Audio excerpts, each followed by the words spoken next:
গাজায় যুদ্ধ বন্ধ করে শান্তি বাস্তবায়নে মার্কিন প্রেসিডেন্ট ডোনাল্ড ট্রাম্পের প্রস্তাবিত ২০ দফা পরিকল্পনা নিয়ে ব্যাপক আলোচনা সমালোচনা শুরু হয়ে গেছে। কিন্তু প্রশ্ন, এই ২০ দফায় কার লাভ হবে? ইরানি সাংবাদিক মোহসেন পাকাই মনে করেন, ট্রাম্পের প্রস্তাব অনুযায়ী হামাস তাৎক্ষণিকভাবে নিরস্ত্র হবে আর ইসরায়েলের সেনাদের প্রত্যাহার করা হবে ধাপে ধাপে। অনেকেই বলছেন, পরিস্থিতি কাজীর গরু কেতাবে থাকার মতো হবে না। সেই নিশ্চয়তা কি, যা শুধু কাগজে লেখা থাকবে, বাস্তবায়ন নাও হতে পারে?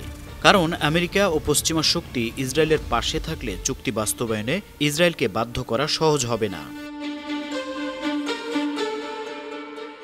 ইতোমধ্যে আমেরিকার পক্ষপাতিত্ব ফুটে উঠেছে ট্রাম্পের আচরণে। ট্রাম্প হুমকি দিয়েছেন, হামাস তার প্রস্তাব না মানলে তিনি ইসরায়েলের পক্ষ নেবেন। হুমকি দিয়ে হামাসকে বাধ্য করার চেষ্টাতে স্পষ্ট হয় সর্ষের মধ্যে রয়েছে ভূত। কারণ শান্তি চুক্তির প্রস্তাবক পক্ষপাত দুষ্ট হলে সহজেই ধারণা করা যায় এই চুক্তিতে লাভবান হবে এক পক্ষ। সেই ইঙ্গিতও বোঝা যায় যখন ইসরায়েল এই প্রস্তাবকে স্বাগত জানায়। এ অবস্থায় ফিলিস্তিন প্রতিরোধ গোষ্ঠী হামাস মনে করে, এই পরিকল্পনা হামাসকে দুর্বল করে গাজায় আরও আগ্রাসন চালানোর সুযোগ করে দেবে। পশ্চিমাদের ধারাবাহিক প্রচেষ্টা বৃহত্তর ইসরায়েল রাষ্ট্র গড়ার পরিকল্পনা বাস্তবায়নের পথ সুগম হবে।